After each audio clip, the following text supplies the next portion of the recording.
Bab 41. Sun Di menatapnya dan berkata dengan tenang, "Jika kamu ingin melihat seluruh kekaisaran Liang hancur menjadi debu, jika kamu ingin menjadi pendosa abadi Liang, kamu dapat memberitahu orang lain apa yang baru saja aku katakan kepadamu. Bagaimanapun juga, kita adalah rekan. Saya tidak akan menyalahkan Anda karena pikiran sempit Anda.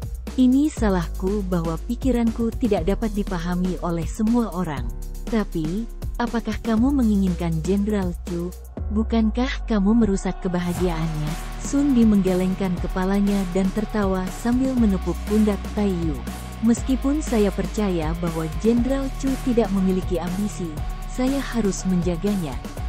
Jika Yuan Yue menikahinya di masa depan, apakah saya mengharapkan istri Raja Qinghai untuk mengawasi masalah negara?" Cahaya bulan bersinar terang di langit saat pria itu berbalik untuk pergi. Suara pasrahnya melayang dari jauh, membawa sedikit kesan suram. Bagaimana kekaisaran bisa diperintah oleh seorang wanita yang baik hati? Jurangnya dalam, tidak ada yang mau pergi ke sana. Biarkan aku berkeliaran di sana sendiri. Bulan sabit menggantung tinggi di langit saat angin musim gugur menyapu daratan, menyebarkan daun ara ke tanah. Itu adalah pemandangan yang sepi. Kediaman Mihei masih sedingin biasanya, namun, itu telah menjadi bagian paling ramai dari semua istana Jinwu. Masih ada orang berlalu lalang. Dikabarkan bahkan burung tidak mau berhenti di tempat lain di istana Jinwu. Istana Jinwu telah menjadi tempat yang sunyi.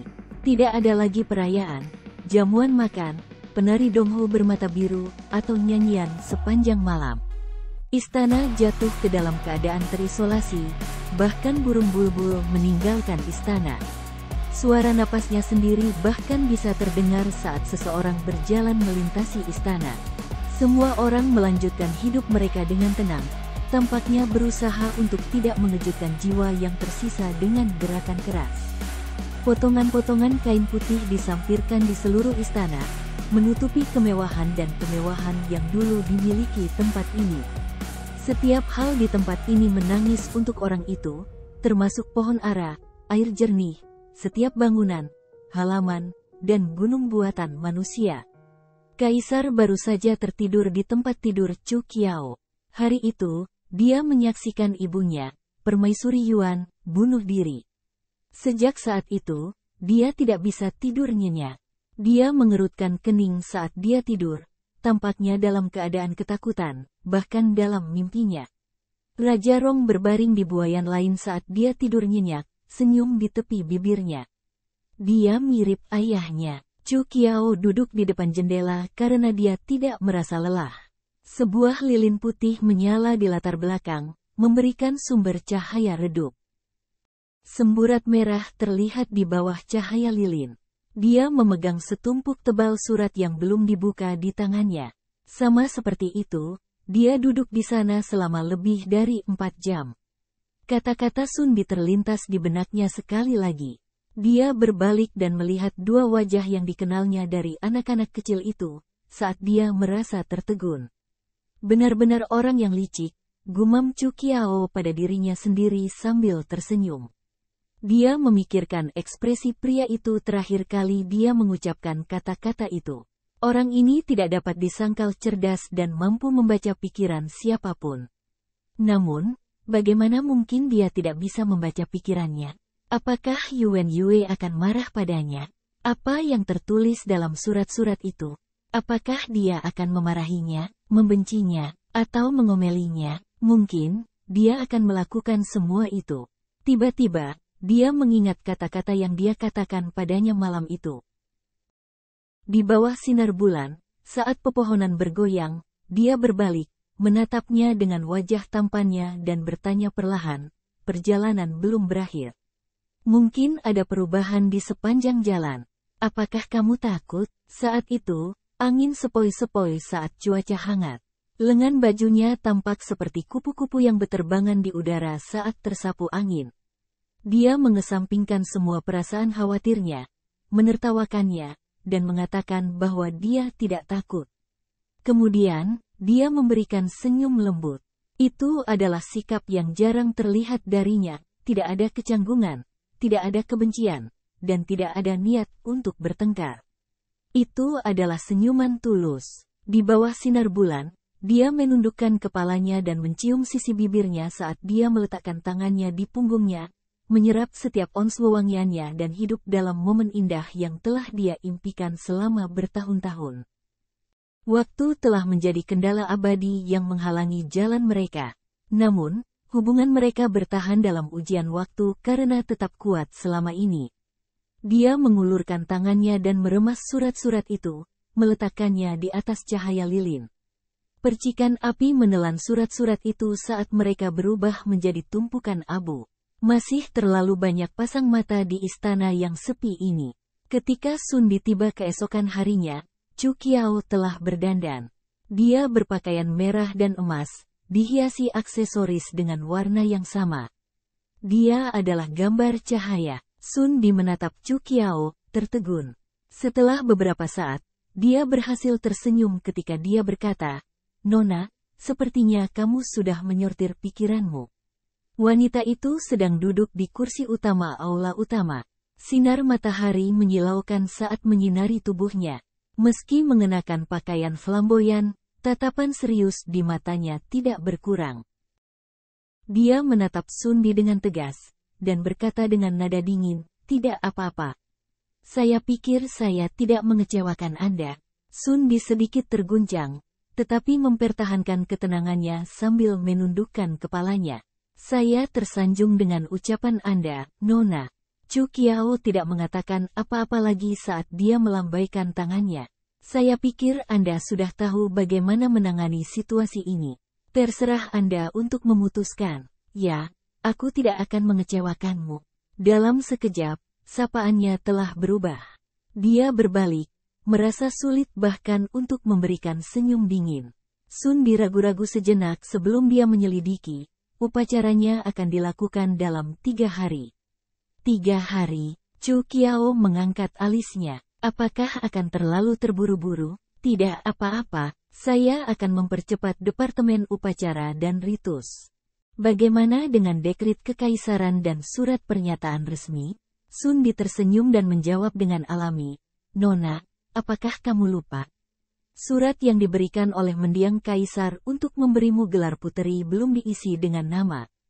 Dengan beberapa suntingan, semuanya akan beres. Kerangka waktu juga benar. Lagi pula, ini adalah surat yang ditulis secara pribadi oleh mendiang kaisar. Para pejabat akan mempercayai isinya. Selain itu, dengan pengaruh Anda saat ini, saya pikir tidak ada yang akan keberatan dengan hal ini juga." Kamu punya rencana yang rumit," kata Chu Qiao tanpa emosi. Sun Di merasakan hawa dingin di punggungnya saat dia berkata dengan nada berat, "Aku akan pergi dan bersiap untuk ini sekarang." "Oke." Chu Qiao mengangguk dengan ekspresi lelah di wajahnya. Sun Di buru-buru berbalik untuk pergi. Saat dia melangkah keluar dari pintu, suara wanita itu bergema di belakangnya. "Ini akan menjadi yang terakhir kalinya." Sun Di menghentikan langkahnya dan berbalik, tetapi Chu Qiao telah melangkah ke dalam istana bagian dalam. "Apakah itu halusinasi?" Dia mengerutkan kening dengan erat. Sun Di tertawa terbahak-bahak dan melihat ke arah langit biru yang biru. Pada saat itu, dia tampaknya melihat mendiang kaisar, yang merupakan temannya, menatapnya dengan seringai lebar di wajahnya. "Dengan melakukan ini, saya pikir Anda akan merasa bahagia.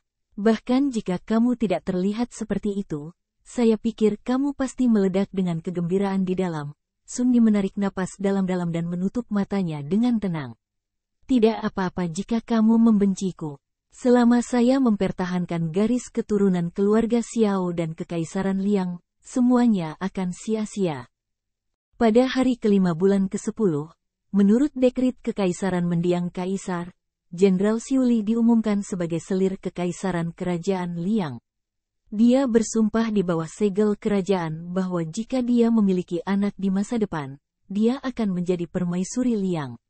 Karena keputusan tersebut telah dibuat 3 bulan lalu saat Xiao Ce masih hidup, Chu Qiao menjadi satu-satunya wanita yang diberi gelar selir kekaisaran meski baru saja direkrut. Seluruh dunia tahu pernikahan macam apa ini. Selir Siuli ini tidak dapat mengandung anak Xiao Ce, oleh karena itu dia hanya bisa tetap sebagai selir kekaisaran sepanjang hidupnya. Upacara penobatan dijadwalkan 3 hari kemudian. Tirai hitam tersampir di seluruh kota Tangjing, sementara Departemen Ritus menyiapkan jubah kerajaan berwarna hitam pertama dalam sejarah 1000 tahunnya. Pejabat dari berbagai tempat berebut menyiapkan hadiah mereka. Pemandangan kuda yang berlari kencang di sepanjang lorong kota menuju ibu kota sudah lazim. Semua orang menunggu untuk mengantisipasi pernikahan Anumerta yang akan terjadi dalam 3 hari ini. Perhatian berbagai kerajaan terpaku pada peristiwa ini karena dunia diguncang oleh wanita ini sekali lagi. Semua orang tahu bahwa dia tidak hanya akan menjadi selir, tetapi orang yang memerintah Tang setidaknya selama 10 tahun ke depan. Wanita ini, yang lahir sebagai budak di Wei, telah naik ke puncak kekuasaan, dikenal sebagai legenda hidup dengan pengalamannya. Ketika Yan Sun mengetahui berita itu, dia sedang menghibur beberapa tamu penting di istananya. Feng Zi berjalan ke sisinya dan menggumamkan beberapa kalimat di telinganya. Ekspresinya berubah drastis saat dia menumpahkan cangkir anggurnya ke jubah hitamnya. Tamu kasar itu tersenyum dan bertanya, "Yang mulia, ada apa?" Yan Sun tertawa meminta maaf, menggelengkan kepalanya, dan menjawab, "Seekor elang yang telah saya pelihara selama bertahun-tahun baru saja terbang. Maaf mengganggu Anda." "Oh, itu burung." Tamu itu tertawa terbahak-bahak dan melanjutkan, "Yan Bei adalah tempat yang luas.